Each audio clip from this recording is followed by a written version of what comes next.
उत्तर प्रदेश हिंदी संस्थान के निराला सभागार में आप सबका स्वागत, अभिनंदन, वंदन करते हुए उत्तर प्रदेश हिंदी संस्थान परिवार अत्यंत हर्ष और गौरव का अनुभव कर रहा है।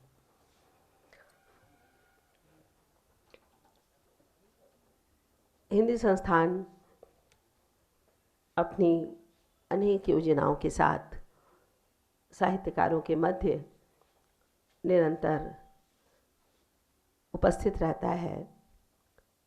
स्मृति को अक्षुण्य बनाने के लिए दिवंगत साहित्यकारों की स्मृतियों को संजोने का यह अवसर हमें मिलता रहता है। आज इसी श्रृंखला में आचार्य परशुराम चतुर्वेदी जी की स्मृति को उनकी जयंती के अवसर पर हम नमन करते हैं।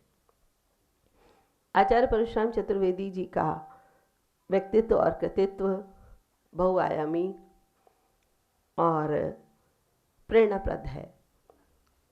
उन पर लिखित पुस्तक उत्तर प्रदेश हिंदी संस्थान की स्मृति संरक्षण योजना के अंतर्गत ये पुस्तक हमारे अनुरोध पर डॉक्टर हरिशंकर मिश्र जी ने तैयार की है। आज उसका लोकार्पण भी इसी मंच से होगा। मैं अत्यंत आदर के साथ हम सबके गुरु विद्वान साहित्यकार डॉक्टर सूर्य प्रसाद दीक्षित जी को सादर मंच पर आमंत्रित करती हूँ। कृपया मंच पर आसन ग्रहण करने की कृपा करें। इसी क्रम में अनुरोध है डॉक्टर हरिशंकर मिश्र जी से कृपया मंच पर आसन ग्रहण करने की कृपा करें। मैं वरिष्ठ अधिवक्ता और आचार्य परशुराम चतुर्वेदी जी के सुयोग्य सुपौत्र आदरणीय असी चतुर्वेदी जी से भी मेरा अनुरोध है, कृपया मंच पर आसन ग्रहण करने की कृपा करें। हम सभी भली भांति परिचित हैं कि आयोजन 2 दिवसीय आयोजन है। आचार्य परशुराम चतुर्वेदी जी संत परंपरा के संवाहक, आलोचक, समीक्षक, रचनाकार के रूप में सदैव याद किए जाते हैं और याद किए जाते रहेंगे। उनकी स्मृति में आयोजित कार्यक्रम को संत परंपरा से जोड़ते हुए हमने इसे 2 दिवसीय स्वरूप प्रदान करने का प्रयास किया है। आज प्रथम सत्र है। इसमें डॉक्टर सूर्य प्रसाद दीक्षित जी, डॉक्टर हरिशंकर मिश्र जी और असी चतुर्वेदी जी सहित हम सब डॉक्टर परशुराम चतुर्वेदी जी के व्यक्तित्व कृतित्व पर अपना ज्ञान वर्धन करेंगे। आप सबके वक्तव्य से निश्चित रूप से अनेक ऐसे पक्ष हमारे सामने आएंगे जो इस पुस्तक में तो डॉक्टर हरिशंकर मिश्र जी ने रेखांकित किए हैं, लेकिन उसका ज्ञान भी हमको होगा। दूसरे सत्र में जो चाय के उपरांत होगा उसमें हम याद करेंगे संत मीराबाई को। डॉक्टर सुधाकर अदीप जी हमारे बीच हैं संत मीराबाई पर अपनी बात रखने के लिए, और डॉक्टर उमाशंकर दीक्षित जी हमारे साथ हैं। वे कबीर पर और रैदास पर अपनी बात रखेंगे। कल इसी क्रम में हमारे साथ होंगे डॉक्टर अहिल्या मिश्र जी हैदराबाद से, डॉक्टर सुमनलता रुद्वाझला हैदराबाद से, जो अभी भी आज हमारे बीच हैं। आपका स्वागत और अभिनंदन है। अहिल्या जी आज दोपहर तक हमारे साथ होंगी। डॉक्टर जश भाई पटेल गांधीनगर से, आपका स्वागत और अभिनंदन है। डॉक्टर सोमा बंदोपाध्याय कोलकाता से हमारे बीच दोपहर तक आ जाएंगी। डॉक्टर मनोज कुमार पांडे नागपुर से विभिन्न भारतीय भाषाओं में संत साहित्य की परंपरा को रेखांकित करने के लिए ये विद्वान हमारे बीच उपस्थित हुए हैं। आप सबका स्वागत और अभिनंदन है। कल तृतीय सत्र में भोजन उपरांत ये सत्र होगा और इसमें हम कतिपय भजनों का, कतिपय पदों का रसास्वादन करेंगे संगीत में प्रस्तुति के माध्यम से। तो इस प्रकार ये 2 दिवसीय राष्ट्रीय संगोष्ठी की एक रूपरेखा है। मेरा अनुरोध डॉक्टर सूर्य प्रसाद दीक्षित जी, डॉक्टर हरिशंकर मिश्र जी, श्री असित चतुर्वेदी जी, डॉक्टर सुधाकर अदीप जी, जज भाई पटेल जी और सुमन रुद्रा झला जी से भी कि कृपया दीप प्रज्वलन कर इस समारोह का शुभारंभ करने की कृपा करें। आप सबसे आग्रह की करतल ध्वनि द्वारा हमारे अतिथियों का अभिवादन करें। निदेशक उत्तर प्रदेश हिंदी संस्थान अभी कुछ ही क्षणों में हमारे बीच आएंगे। उनके आदेश से ये कार्यक्रम का शुभारंभ हो रहा है। दीप प्रज्वलन का ये समय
वेदी जी की स्मृति को नमन करने का ये सुअवसर है। अतिथि देवो भव की परंपरा में हम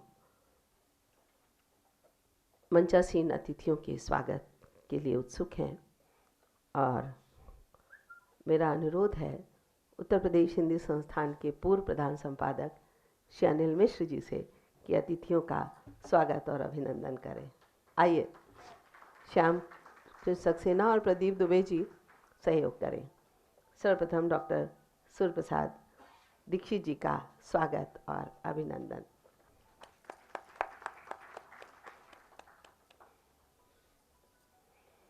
डॉक्टर हरिशंकर मिश्र जी का स्वागत और अभिनंदन। श्री असित चतुर्वेदी जी का स्वागत और अभिनंदन। हिंदी संस्थान एक परिवार है और इस परिवार में हम अपने अग्रणी सदस्यों का सदैव मान और सम्मान करने को प्रस्तुत हैं। डॉक्टर सुधाकर अदीप जी हमारे पूर्व निदेशक भी हैं, वरिष्ठ विद्वान हैं। अगले सत्र में आपका व्याख्यान हम सुनेंगे।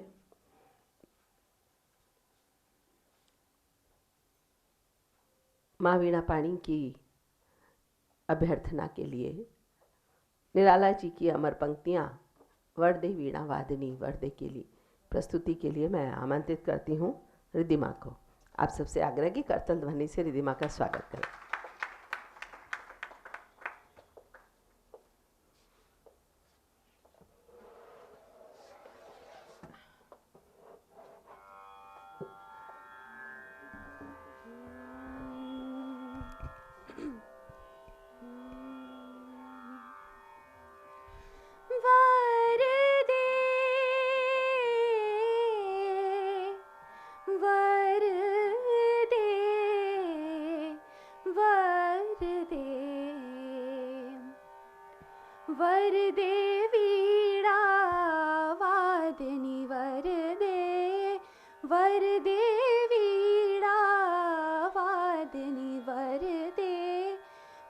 स्वतंत्र रव अमृत मंत्र नव, प्रिय स्वतंत्र रव अमृत मंत्र नव, भारत में भर दे,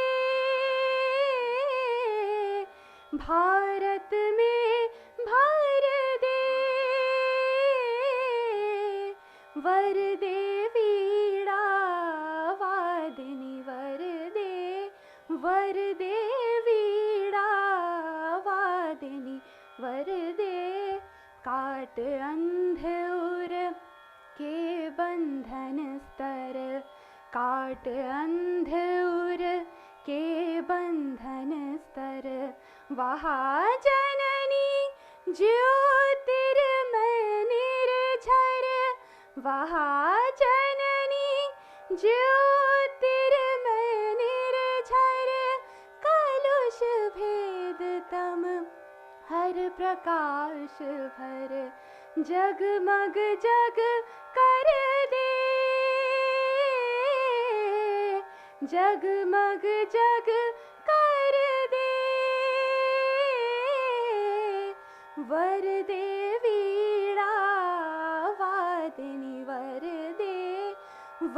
दे वीणा वादिनी, वर दे नवगति नवलय ताल छंद नव, नवगति नवलय ताल छंद नव, नवल कंठ नव जलद मंद्र रव, नवल कंठ नव जलद मंद्र रव, नव नभ के नव विहग वृंद को, नव नभ के नव विहग वृंद को, नव पर नव स्वर दे,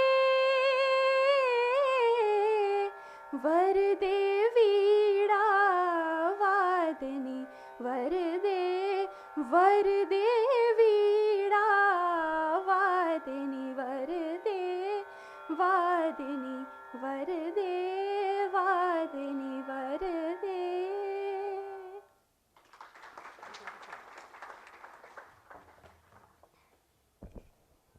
बहुत बहुत धन्यवाद रिद्धिमा। रिद्धिमा का भी हम स्वागत और अभिनंदन करना चाहते हैं।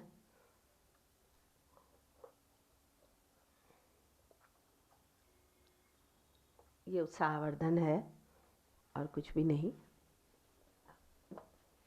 आ जाओ, आगे आ जाओ।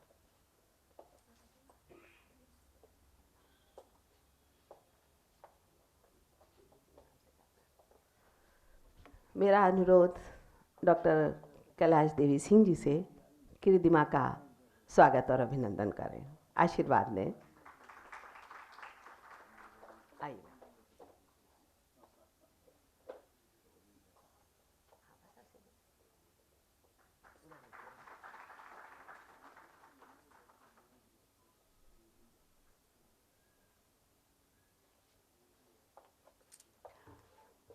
बहुत बहुत धन्यवाद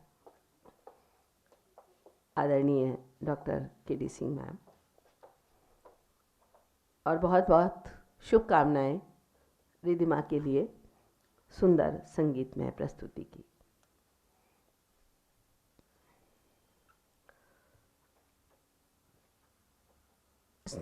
उत्तर प्रदेश हिंदी संस्थान की स्मृति संरक्षण योजना के अंतर्गत हम उन साहित्यकारों के व्यक्तित्व और कृतित्व पर संक्षिप्त पुस्तकें प्रकाशित करते हैं, जिनकी पृष्ठ संख्या लगभग 125 से 150 पृष्ठ या कभी कभी 200 के अंदर होती है।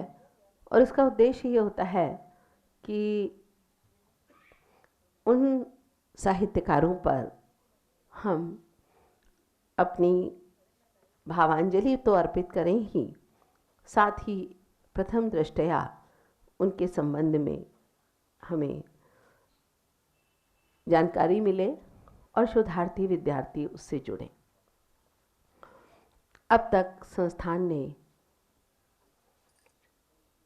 इस श्रृंखला में लगभग 53 पुस्तकें प्रकाशित की हैं। रैदास या संत रविदास से प्रारंभ हुई ये यात्रा आज आचार्य परशुराम चतुर्वेदी जी पर केंद्रित पुस्तक के रूप में अपने सतत क्रियाशील होने का प्रमाण देती है।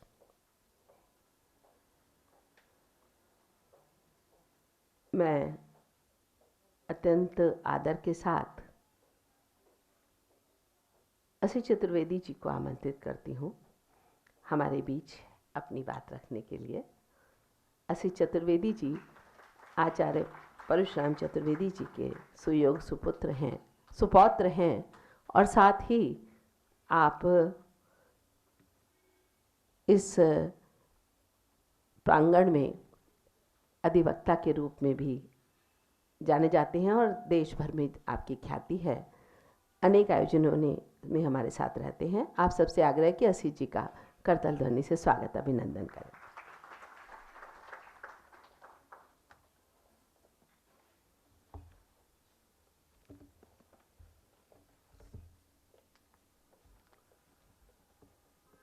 इस समारोह के अध्यक्ष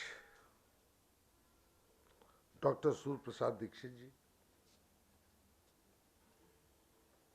आज जो पुस्तक का विमोचन होगा उसके लेखक व मंच पे आसीन डॉक्टर हरिशंकर मिश्र जी, डॉक्टर अमिता दुबे जी, उत्तर प्रदेश हिंदी संस्थान के प्रधान संपादक, यहाँ पे उपस्थित सभी देवियों और सज्जनों,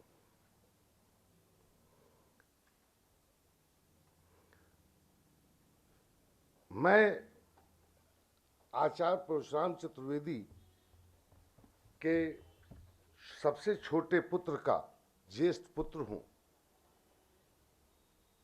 और एक समिति का गठन मैंने किया था 1994 में आचार्य परशुराम चतुर्वेदी स्मारक एवं समारोह समिति के नाम से, जिसमें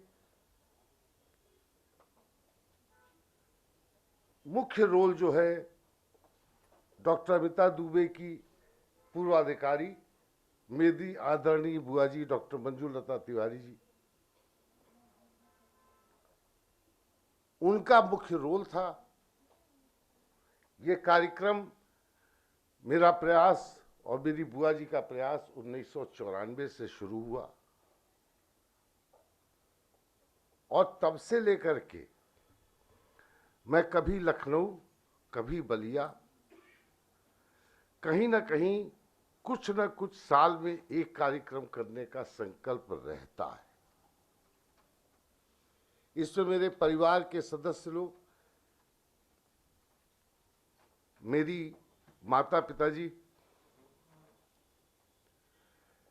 मेरी बड़ी बहन जयपुर से आई हुई हैं उनका, मेरी एक बड़ी बहन दिल्ली से आई हुई हैं जो डॉक्टर सुधाकर पांडे की पुत्र वधू हैं और डॉक्टर पद्माकर पांडे की पत्नी हैं। वो दिल्ली से आई हुई, दिल्ली विश्वविद्यालय में फिजिक्स में प्रोफेसर थी। मेरे परिवार के बहुत से सदस्य बाहर से आए हुए हैं। आज मेरे लिए एक विशेष वो है कि मुझको अभी कुछ दिन पहले ही ये पता चला कि साहित्य अकेडमी दिल्ली से एक पुस्तक का प्रकाशन हुआ था 2012 में, जिस पुस्तक का नाम था भारतीय साहित्य के निर्माता आचार्य परशुराम चतुर्वेदी और इसके लेखक थे पंडित रामदेव शुक्ल जी। लेकिन जब मैंने इस पुस्तक को प्राप्त करने के लिए प्रयास किया तो पता चला कि आउट ऑफ प्रिंट है।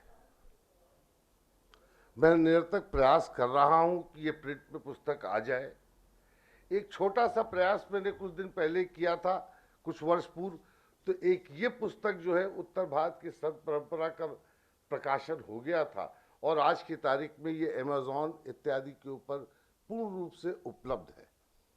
और मैं इसी तरीके से लगभग उनकी 80 से 90% पुस्तकों को मैं फोटोकॉपी संकलित कर चुका हूं और ये एक मेरा संकल्प है पौत्र के नाते, और मेरे पितर थे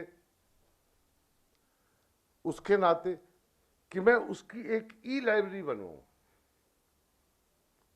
क्योंकि आज के समय में ई लाइब्रेरी ही आगे चल करके चलेगी।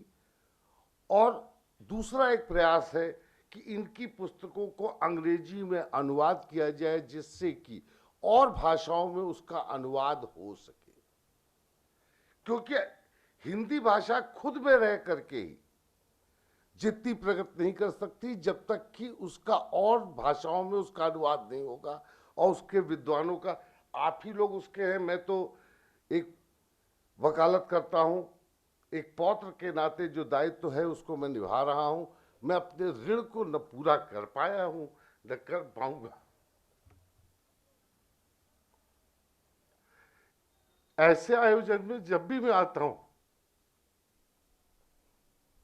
तो मुझको एक ही विषय परेशान करता, वो अपने बुजुर्गों का की जो भावना है नई पीढ़ी के बारे में। मैं इसके नीचे जो सभागार है उसके अंदर जब पहला आयोजन किया था, मैं भी दीक्षित जी को संदर्भित भी कर रहा था,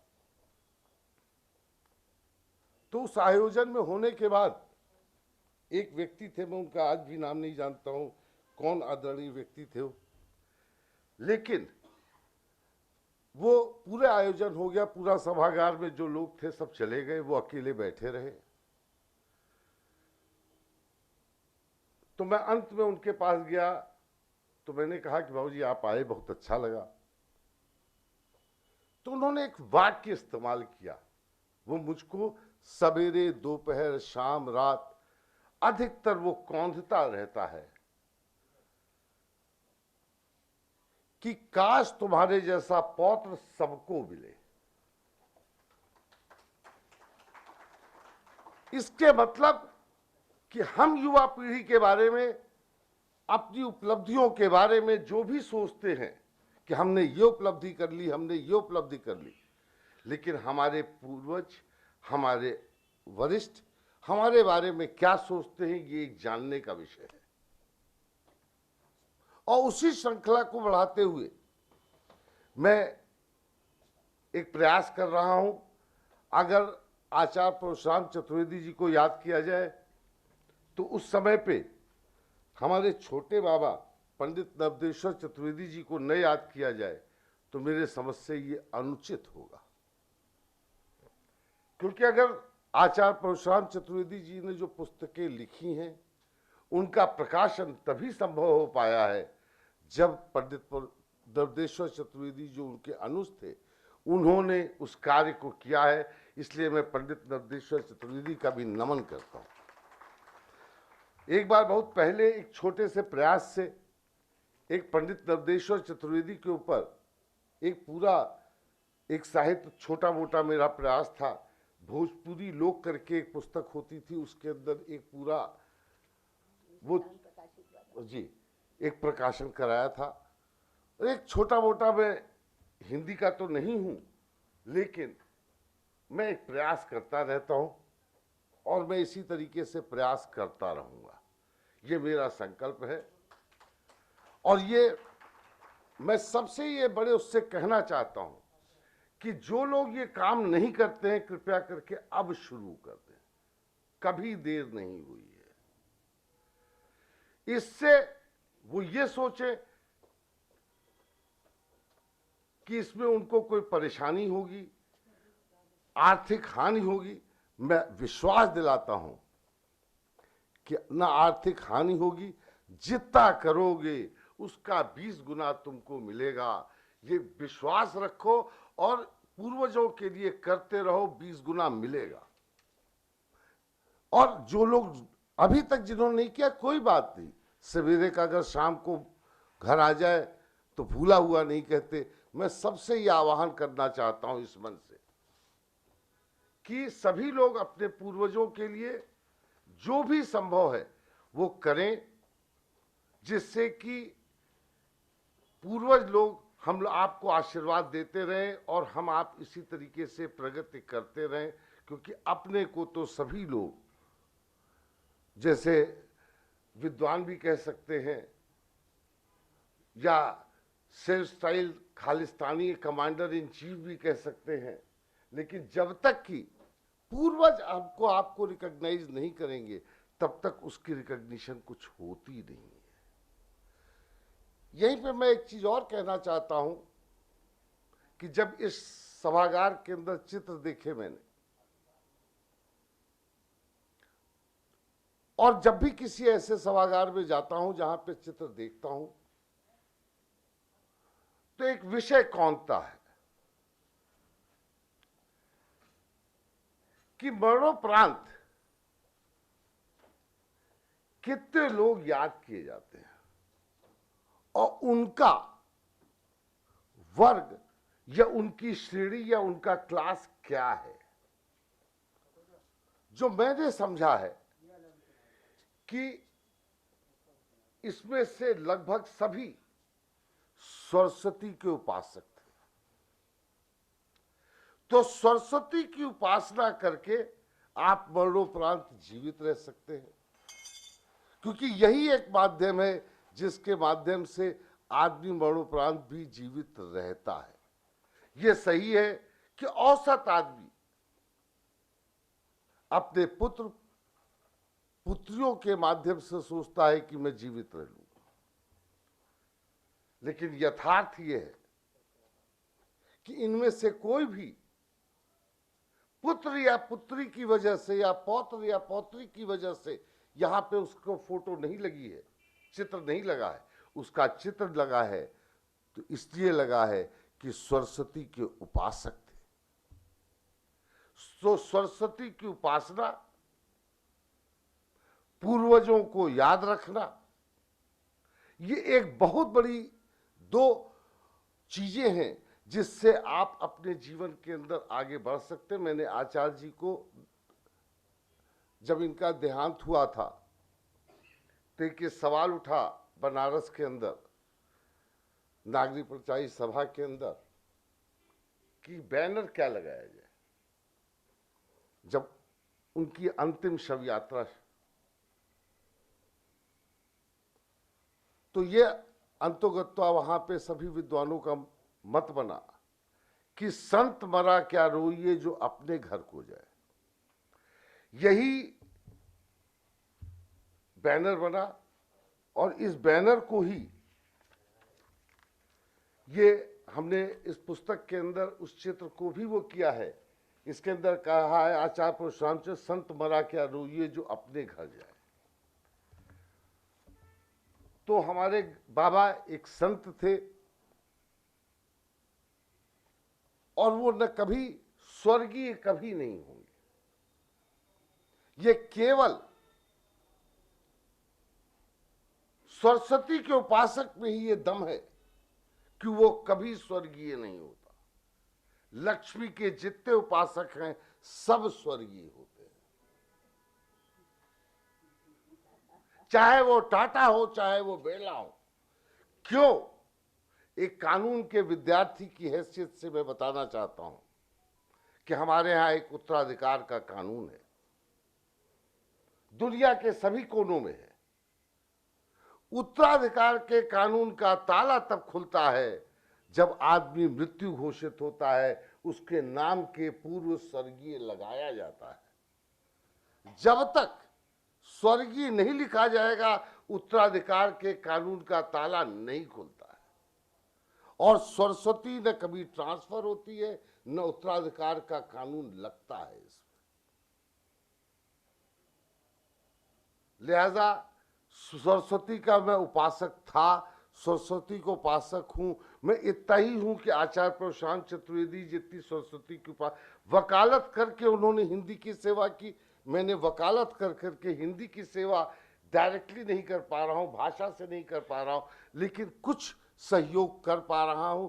विद्या बिंदु जी बैठी हुई हैं, मैं इनके समय पे भी काफ़ी एक्टिव रहा और आज भी हूँ। और मुझे आज काफ़ी दिन बाद दर्शन होने का, अखबारों में तो बहुत अवसर मिलता है आपकी फ़ोटो देखने का, लेकिन आज साक्षात दर्शन हुए। मैं आपका प्रणाम करता हूँ और इन्हीं शब्दों के साथ मैं सभी लोगों से ये आह्वान करना चाहता हूँ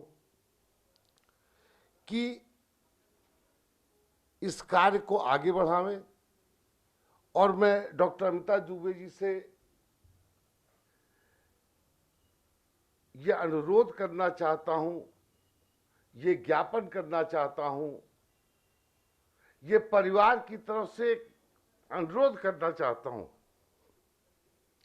कि आप ई लाइब्रेरी या ग्रंथावली के लिए जो आप सहयोग मांगेंगे, मेरे पास 90% पुस्तकें लगभग मैंने अलग अलग लाइब्रेरियों से करके उसको फोटोकॉपी करा के रखा है। और जो 10-5% है जहाँ पे भी उसकी प्रिंट आउट होगी, मैं वादा करता हूँ कि आदमी भेज करके वहाँ से फोटोकॉपी मंगा करके मैं दूंगा और ई लाइब्रेरी ही बने।